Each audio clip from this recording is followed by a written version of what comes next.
Bonjour, dans cette vidéo, je vais vous présenter mon... Ah, c'est l'infirmier de mon père. Je vais vous présenter mon défi Fuck la CEP progressive. Mais ça vaut aussi pour les gens qui ont la CEP rémitante.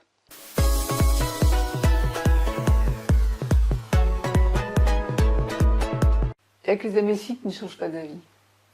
Et au départ, quand j'ai vu le livre de Julien Vénesson, Vaincre la sclérose en plaques, je me suis dit, il y a encore une arnaque, on va nous faire croire au miracle, bien sûr, on va tous guérir, mais on ne guérit pas la sclérose en plaques. Et vaincre la sclérose en plaques, c'est comme si on disait, on va guérir la sclérose en plaques.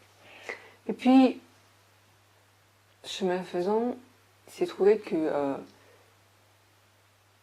ma sclérose en plaques, secondairement progressive, évolue. Enfin, au départ, on disait j'ai appelé ça bénigne, après elle est devenue rémitante. Enfin, elle a toujours été rémitante. Elle était bénigne, parce qu'on a dit que je marchais encore au bout de 20 ans, quand on a enfin diagnostiqué. Et puis après, maintenant, on dit que c'est une CEP progressive, secondairement progressive, qui est stabilisée. Puis là, je vois quand même que, fait une des années, eh bien, elle évolue.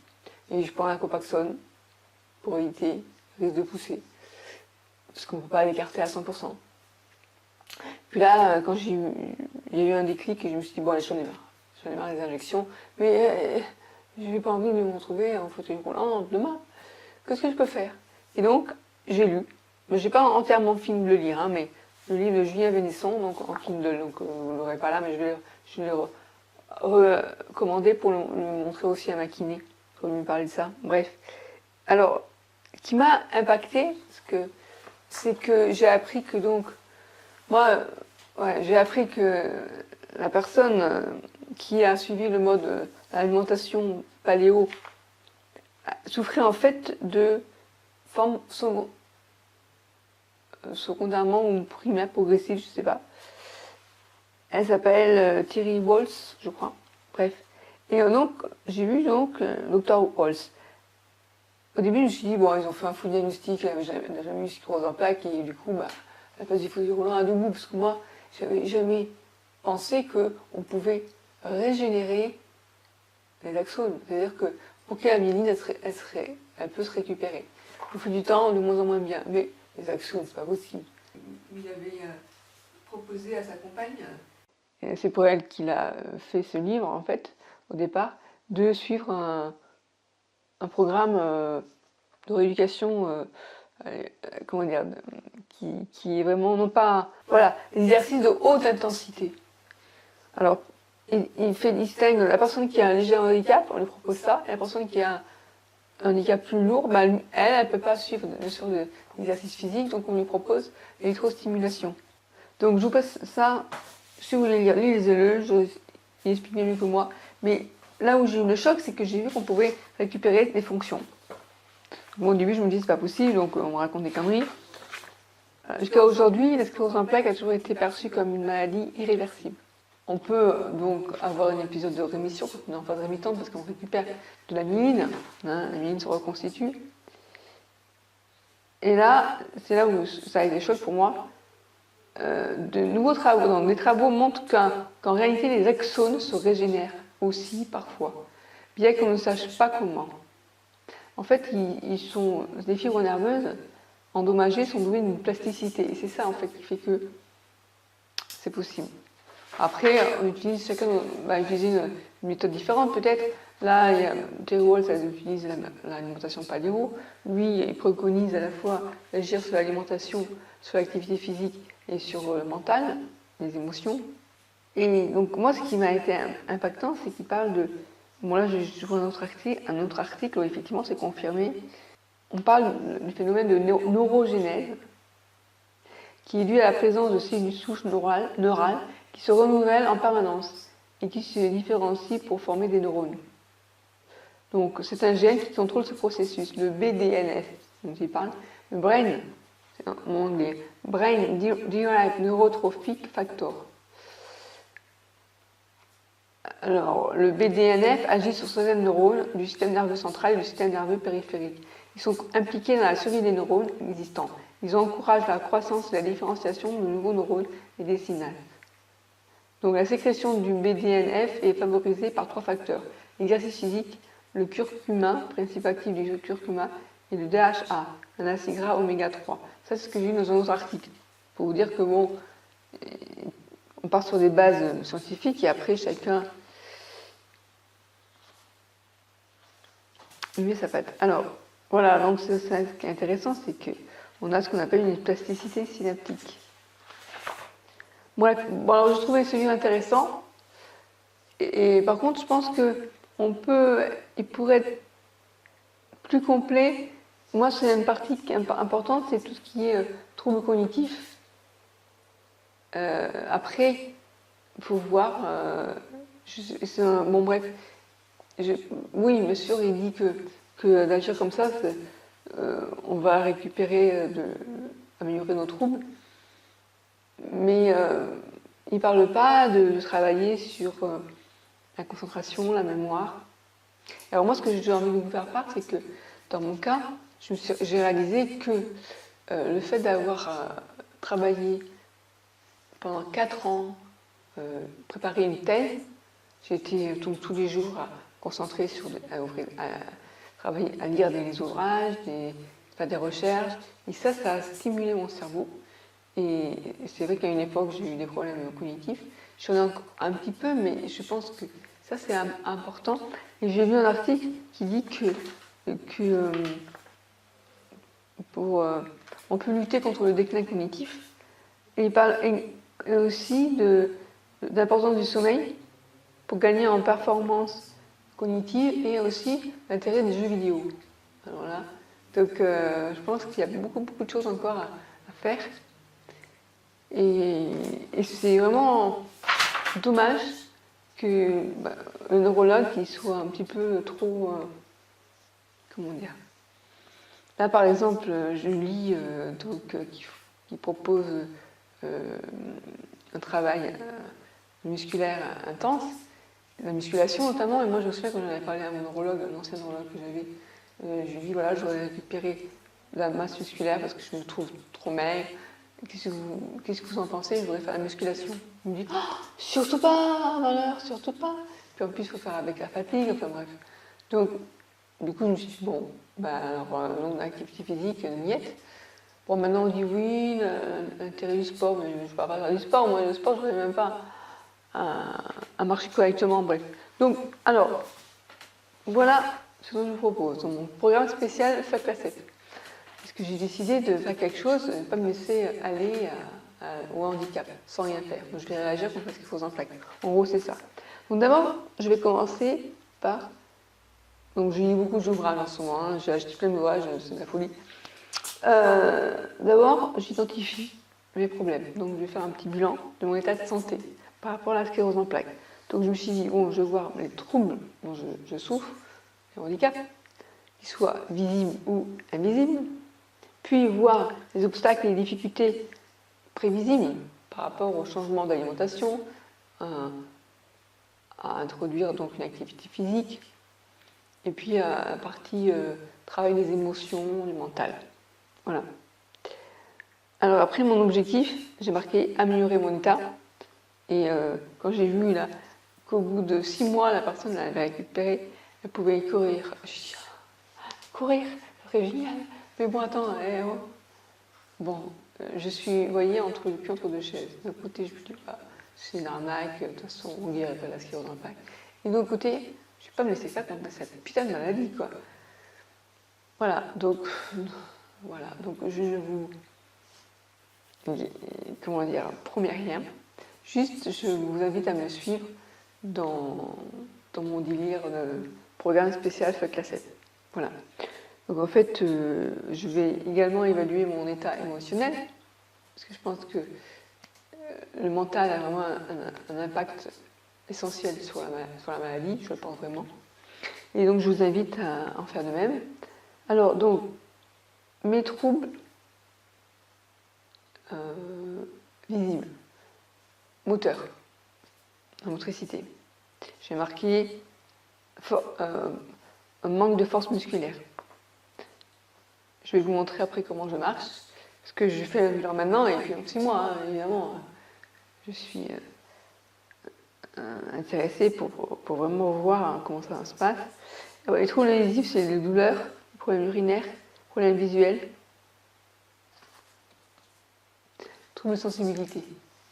Voilà, alors ce qui me dérange le plus, c'est finalement les problèmes moteurs. Donc je vais vous montrer ça. Mon traitement actuel, c'est la Copaxone.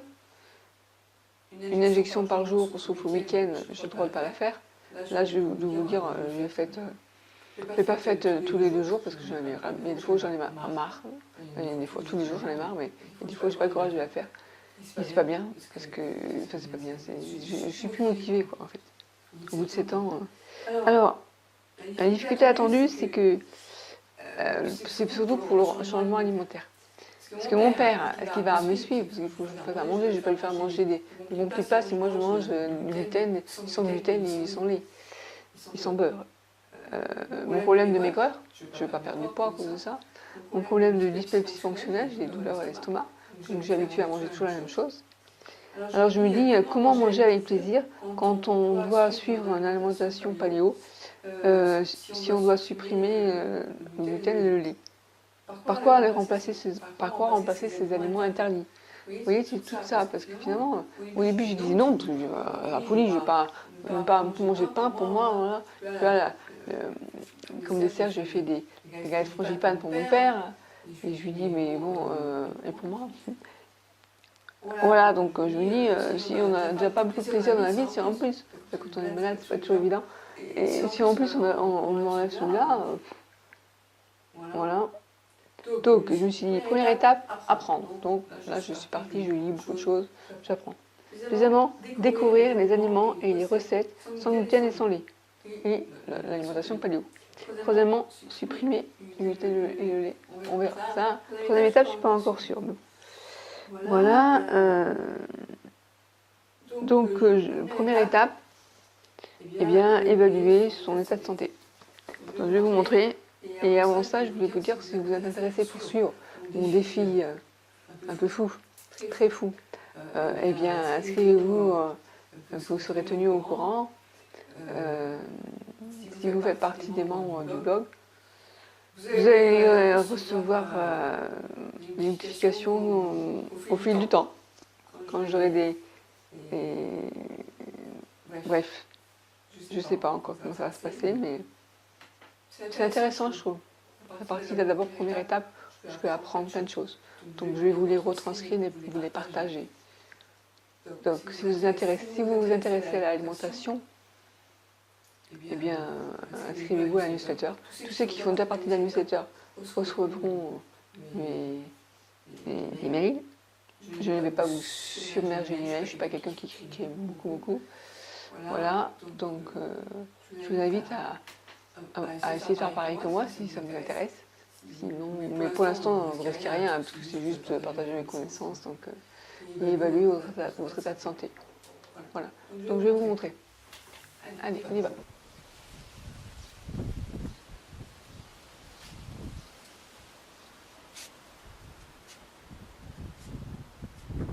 a encore marché. Et comme je vais dehors, je prends une canne.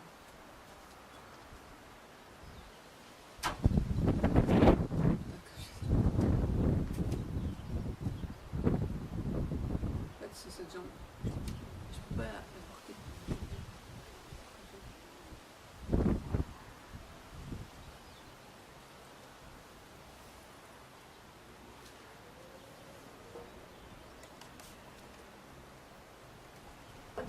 Qui porte en fait.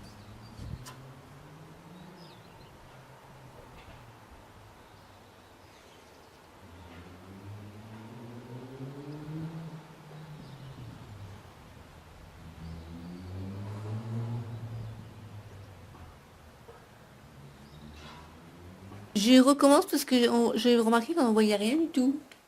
Je voulais vous montrer comment je marche, mais dans le soleil, on ne voit rien. Donc là, voilà. En fait, quand j'essaie de plier le genou droit, pas de problème, j'y arrive. Donc là, je mets toute la force sur le genou droit. Et quand je vais faire le genou gauche, le genou gauche, il ne tient pas. Donc il fait une claque comme ça, vous voyez. Je n'arrive pas à le plier sans qu'il me fasse Donc là, je me tiens un peu pas.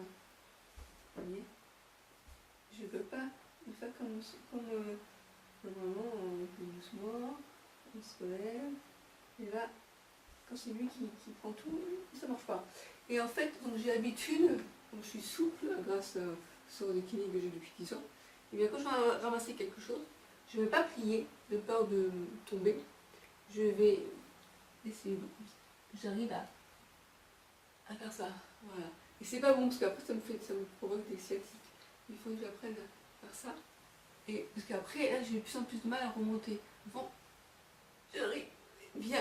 Et là maintenant, du coup, ce que je fais, je m'appuie sur les genoux comme ça pour remonter. Voilà. Et ça, c'est une différence par rapport à avant. Il y a un an, j'arrivais à me remonter toute seule. Mais là, je peux plus. Enfin, je me remonte toute seule, mais il faut que je m'appuie sur les genoux. Voilà. Donc là, de ce côté-là, j'arrive pas à tenir. De ce côté-là, un peu, mais vous voyez, j'arrive pas à lever la jambe gauche. Et donc, du coup, ce qui se passe, c'est quand je monte les escaliers, j'ai tendance à mettre le pied comme ça. Ou alors, je me monte comme ça, en bas, c'est plus facile. Et ça m'arrive de me prendre les orteils directement sur la marche d'escalier. Ça fait mal. Donc là, je vais bientôt avoir un monte-escalier. Voilà. Voilà où on est. On est le 20 mai 2017. Alors, que vous dire d'autre par rapport à tout ça? Donc, la fatigue, bon, ça fait des années que je l'ai, donc j'aurais même plus à l'évaluer. Je sais que c'est le matin, j'ai plus d'énergie, et puis arrivé à midi, pause repas, et après le repas, je suis fatiguée, je vais reprendre un petit peu d'énergie vers 19h. Et voilà. Bon, bref. Alors, vous verrez, je vais vous en parler, mais l'importance du sommeil, il faut avoir au moins 7 heures par nuit. Et j'ai trouvé que je me couche bien trop tard. Parce que je travaille sur mes blogs, voilà, jusqu'à 2h du matin, quoi. C'est vraiment tard. Et je me réveille vers à 9h moins le quart, à peu près. Donc ça, c'est pas bien. Enfin, c'est pas bien. Je pense que je pourrais quand même me coucher. Allez, on va dire déjà, si je me couchais à minuit et demi, je serais contente. Voilà, donc ça a amélioré. Donc mes problèmes visibles, c'est essentiellement un problème de force musculaire, problème moteur. Après, j'ai comme trouble invisible et douleur quand j'essaie de dormir. C'est la jambe gauche qui pose vraiment problème. J'ai des problèmes de moteur, mais j'ai une force musculaire aussi, le bras gauche, pour couper ma viande. Je dois couper la viande de mon père. Après, quand c'est à moi, bref. Des problèmes urinaires. Bon, tout ça, je vous en reparle par écrit, ça serait mieux. Et oui, ce que je voulais dire, c'est que là, c'est mon programme spécial Fuck la CEP, mais pour toutes les personnes qui ont des maladies chroniques, je pense que jouer sur l'alimentation, travailler son alimentation, comment je pourrais dire ça? Réfléchir à son alimentation pour trouver une alimentation qui améliore sa santé peut les intéresser. Travailler sur les émotions, sur l'impact mental, parce qu'il y a un problème, c'est comment accepter sa maladie. Ça, c'est pour toutes les personnes qui ont une maladie chronique. On est quand même 15 millions en France. Et troisièmement, la partie activité physique. Ça, j'en parlerai, mais je ne vais pas vous proposer grand-chose, parce que déjà moi, je suis nulle en activité physique. Le sport et moi, ça fait 40. Et puis en plus, voilà, je ne vais pas me risquer à ça. Je trouve que c'est vraiment important de voir avec son médecin et tout ça. Voilà, donc je pense que ça peut intéresser toutes les personnes qui ont une maladie chronique. D'ailleurs, c'est pour ça que j'ai créé ce blog mieuxvivreavec.fr. Mais j'oublie pas les gens qui sont sur mon blog lacep.com. À bientôt.